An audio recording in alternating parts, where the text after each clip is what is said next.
Good morning and welcome. This is This Morning on ITV, right here from our Lagos studio. My name is Anulu Stevens. With so many things happening in the nation at the moment, one can only imagine the way forward and also hope for the best. Yesterday, we saw what happened between the DSS and also the president of the NLC being arrested, but interestingly, just to let you know that he has been released already. But away from that, let's move over to our conversation for today. During the course of last week, we saw President Bola Tinubu in China on a state visit where he held talks with China's president. That's President Xi Jinping. Some bilateral agreements were sealed between the two countries on the sidelines of the 2024 summit of the Forum on China-Africa Cooperation in China. Well, his visit to China occurred just weeks after a French court ruled in favor of a Chinese firm, Zhongfeng Industrial Advancement Company Limited, and granted a seizure of the presidential jet belonging to the Nigerian government. And then we saw the link between the jets and Ogun State's government, and we saw how it wasn't even in this administration, it was in, the previous administration, and all of that. And, last week we saw the president in China with plenty of conversation and him having, conversation with Nigerians in the diaspora. One thing that he said that caught my attention was where he said he is a reformer and his major concern, in spite of the fuel scarcity situation, in spite of the hiking price of fuel, which we're still experiencing now in the country, he said he's just going to focus on leadership, that we need to go through all of the hardship to ensure that we, see a light at the end of the tunnel, so he said. Anyway, joining me this morning to look into President Tinubu's visits, the implication it hopefully would have on the economy, is Mr. Matthew Olukun, a public analyst here in the studio. Good morning and thank you for joining us. Good morning, thank you for having me. How are you today? I'm fine. Okay, so tell us, I would love to get your view as regards President Tinubu's visits to China. Do you think there is any correlation or connection between his visits and what was in the news some time ago as regards to the seizure of the presidential jets with, in connection with Ogun State government? Once again, thank you for having me. I don't think the government, or rather the presidential team and the president, actually did anything in that regard, except it was not in the news. Because from what I understand, from the beginning, the government made us understand that they will be addressing that issue, one, from diplomatic point of view and from legal point of view. We understand that the legal team have been engaging there in France to see how they could resolve the issue. But the president, or rather, may have engaged with his counterpart on that issue. But to be quite honest with you, it is not, they didn't have very public of that information as to what the engagement, the nature of the engagement regarding the issue in question. But let me quickly say that what happened between the company in question and Nigeria is purely a legal issue. And I think I took time to look at the trajectory of that issue. Because though Ogun State was the one involved, but going by international law, if a subnational company, if a subnational government into contractual agreement with a company, it behoves on the pay when there is default. I think that necessitated the company in question going to far away France to enforce that judgment, having earlier gotten another judgment that empowers them to seize Nigerian government properties. I think what was lacking is the inability of our intelligence to follow up and know at what point they needed to nip it in the bud, because ordinarily such needed not to come to the public glare, because for me it is an international embarrassment. But however I look at it, I think the government have a way of dealing with it, and I think they would have dealt with it at that level. Now, over time in the news, we've had and seen and read, news reports of Nigeria or in China. And interestingly, not just China, because according to the DMO, the five countries Nigeria is indebted to are China, France, Japan, India, and Germany. Now, the question is, with all of this borrowings and indebtedness, if that's the word, should Nigerians be worried as regards Of to course, it calls for big worry. Because currently, before this government came on board, they made us understand that we were using about 97% of our national earnings to service debt. And if you look at the target of the government, that is why the government, their aim is to reduce that burden. From what we are made to understand, the government is telling us that they have been able to reduce it to about 60-something percent. For me, if that is true, I think it's commendable. But I don't think at this point we should be borrowing. We should look at cutting costs of governance.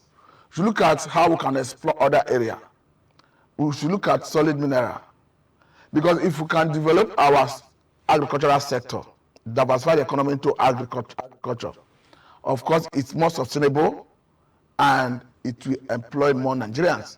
And another issue is, if we must do that, the government, of course, must deal with the issue of insecurity. Unfortunately, we are seeing insecurity taking center stage in almost every strata of the society.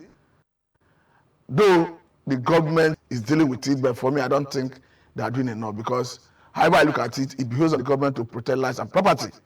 Because I think Section 14 of 1999 Constitution as amended is very clear on that the welfare of Nigerians and their security shall be the primary purpose of governance. So to that extent, it's incumbent on the president to protect lives and property. now still on the borrowing, because I feel it's a big issue, and sometime or the other, the federal government needs to come out to say some things clear as regards it. So we do not have what happened the other time with Ogun State government and the Chinese counterpart to reoccur again. With all of those borrowings and all of the monies being borrowed, what really are they used for? And do you think they have the without to repay themselves back, or is it a threat to the future of Nigeria? If they had the wherewithal to repay, the government would not be afraid or worried about spending 90-something% of our national earnings to service debt.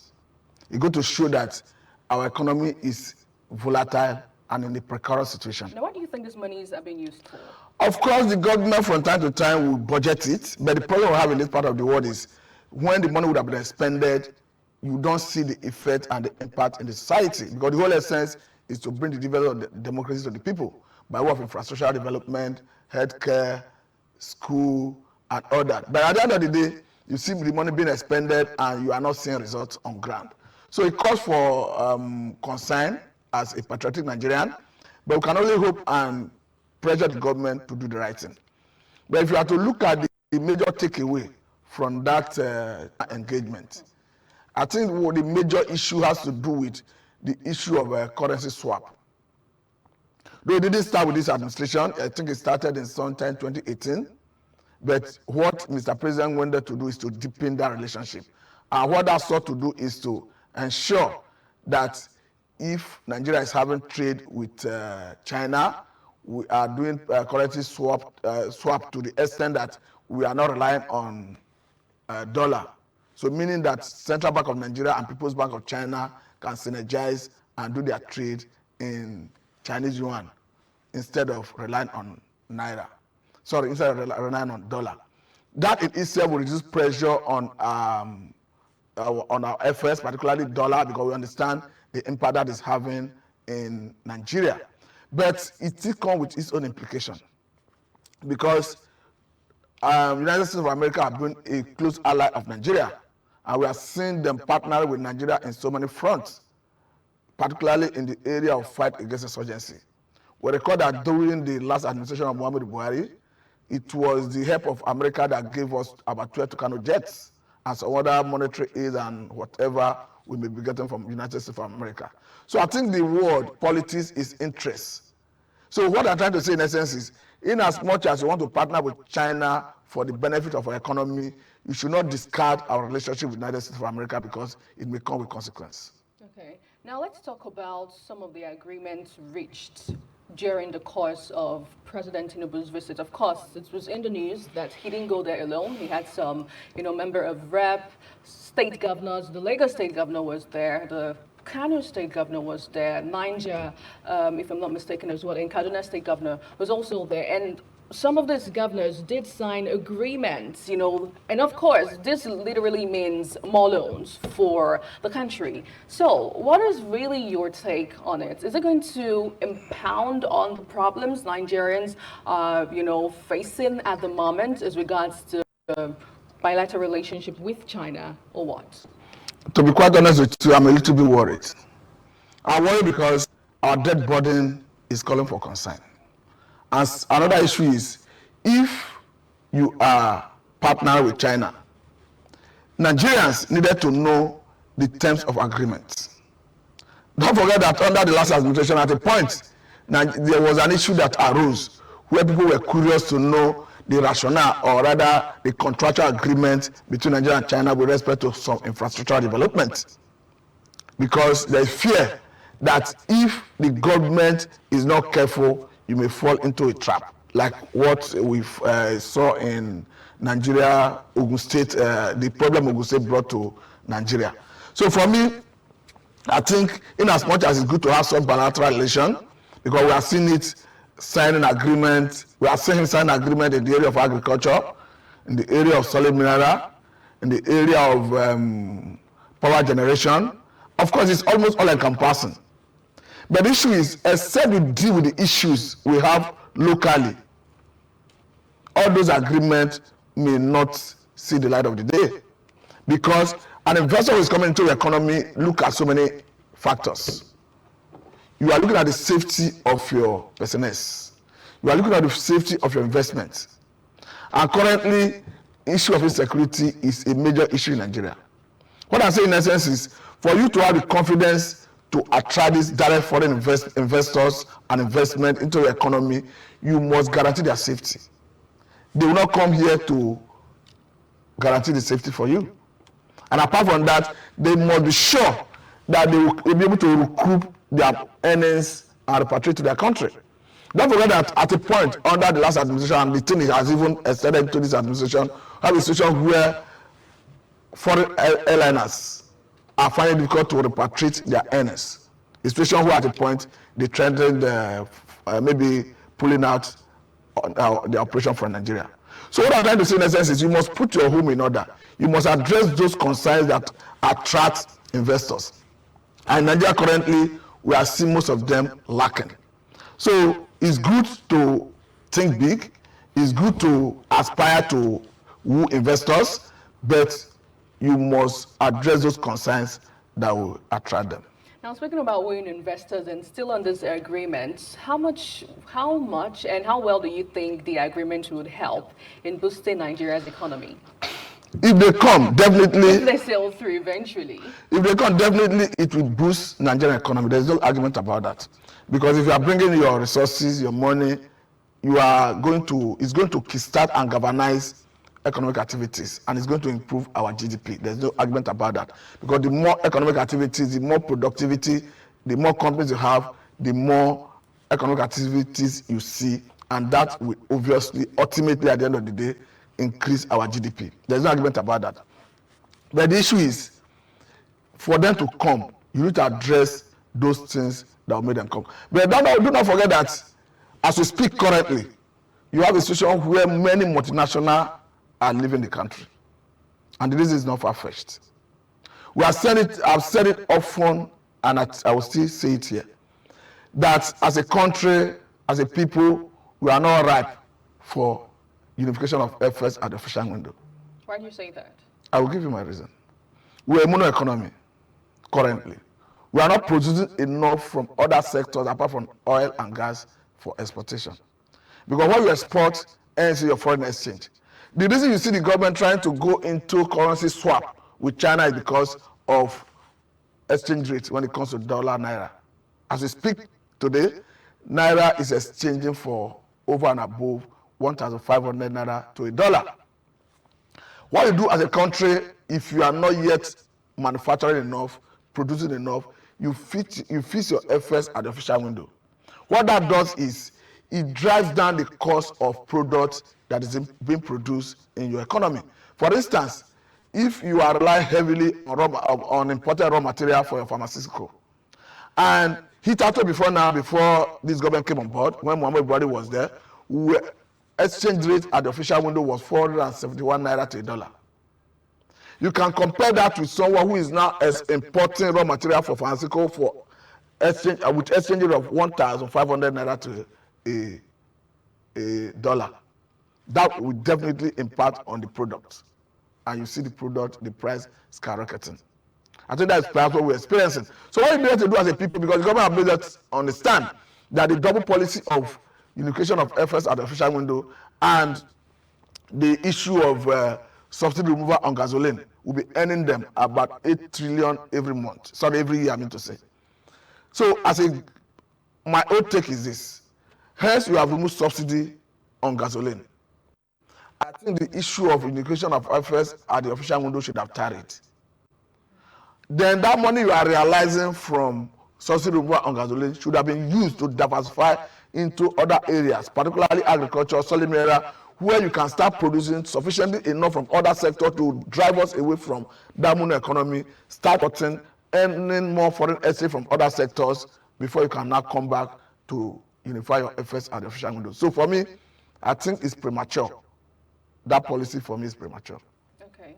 Now, if you're just joining us, you on to This Morning on ITV, and we have been talking as regards President TINUBU'S visit in China, the implication it's going to have on the economy. My guest is still sitting with me here in the studio, Mr. Matthew Oluku, and, doing justice to this conversation. But right now, I would love us to, have another angle to all of this conversation as regards how Nigeria can ensure its trade relationship with China, have this balancing to ensure that there is no lapses, at some point and everything is just, moving on the same boat. It's all about attitude. It's all about, because if you are entering into any relationship, it comes with agreement. This time around, we are talking about treaty because we are dealing with country. And what is responsible for you to do as a people, as a country, is to abide by whatever terms that is bringing you together to do business.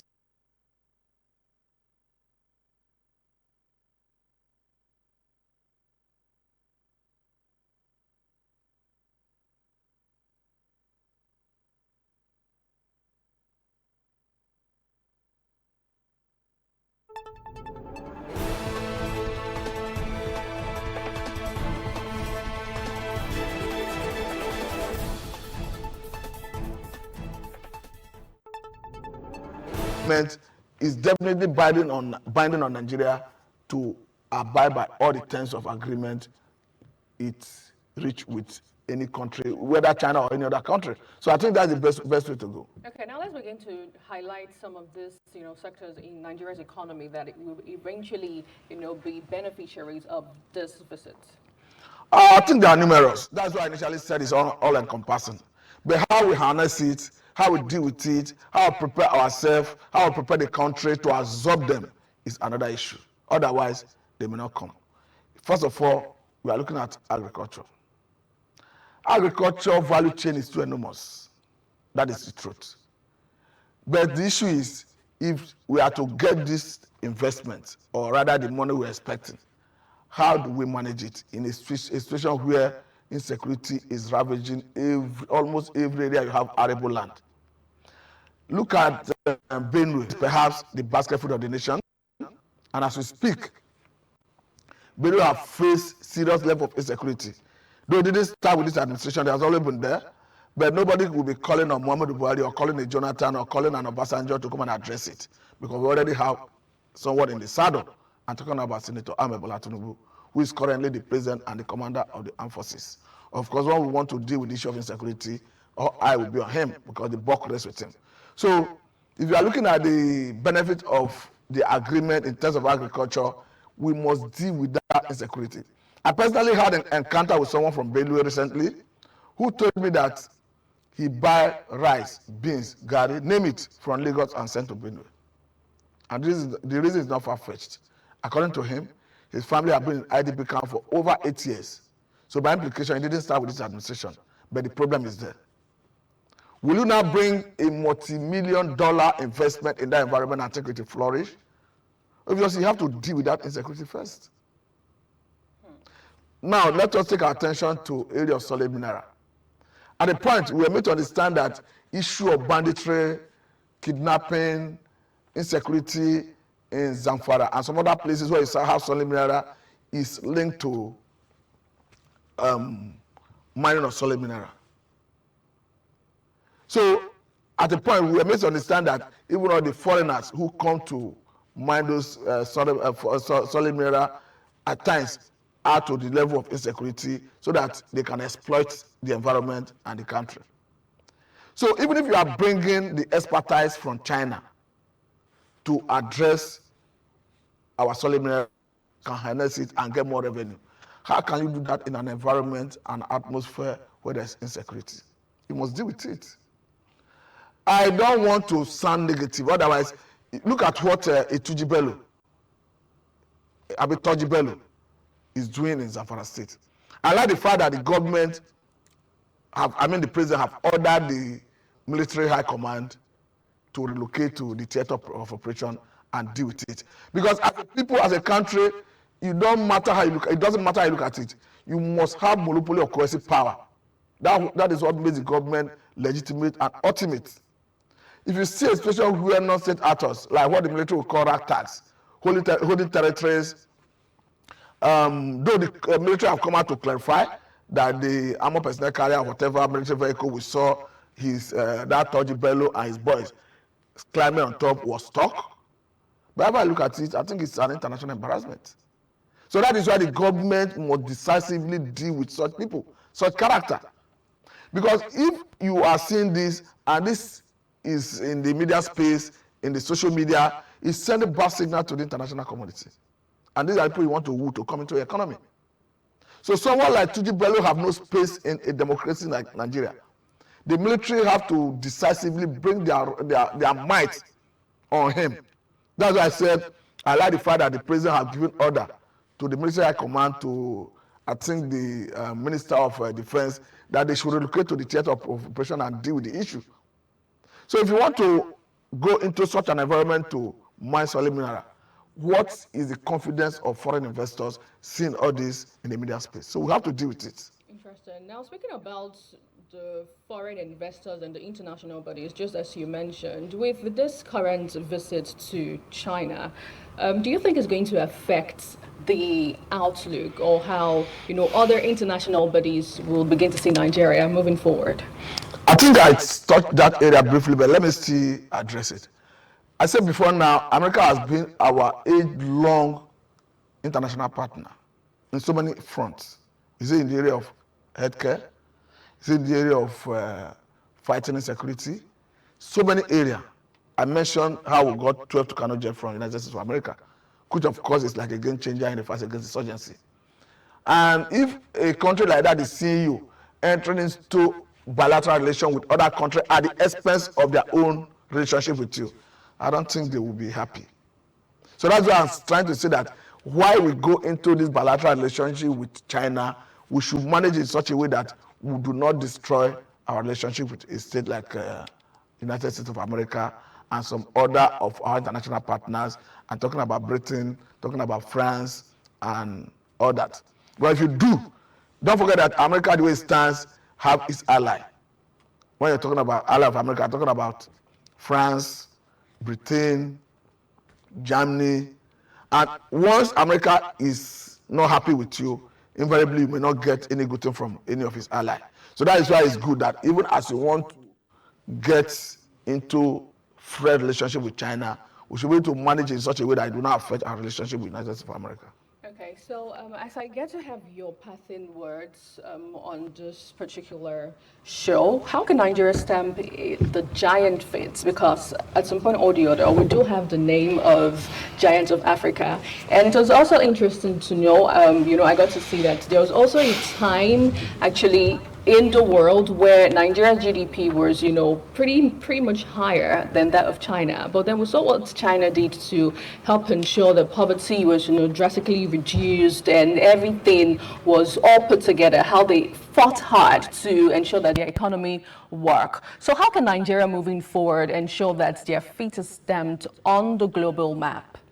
That can only happen if the president wants it to happen. The reason is not far-fetched. Because you must deal with corruption. It is not true to say we don't have money, one. It's not true to say we have not been budgeting money. And it's not true to say all the money we budget is not being expended. It's been expended and we're not getting results. Our head is not rolling. So if you continue that trajectory, definitely you cannot stamp your feet as giant of Africa. That's on one hand. Then secondly, we must possess monopoly of coercive power as a country, so that non-state actors cannot be wreaking havoc, holding territories within Nigerian sovereignty. Of course, it makes mockery of Nigerian sovereignty. That's the second thing. Okay, well, thank you so much, Mr. Matthew Oluku, for gracing the studio today. Of course, has been the guest on the show today as we get to critically look at President TINUBU'S visit to China, which has been concluded already, talking about the implication it has on the Nigeria economy. Hopefully, moving forward, we tend to see some of these things unfold and, manifest and have great impact in Nigeria's economy.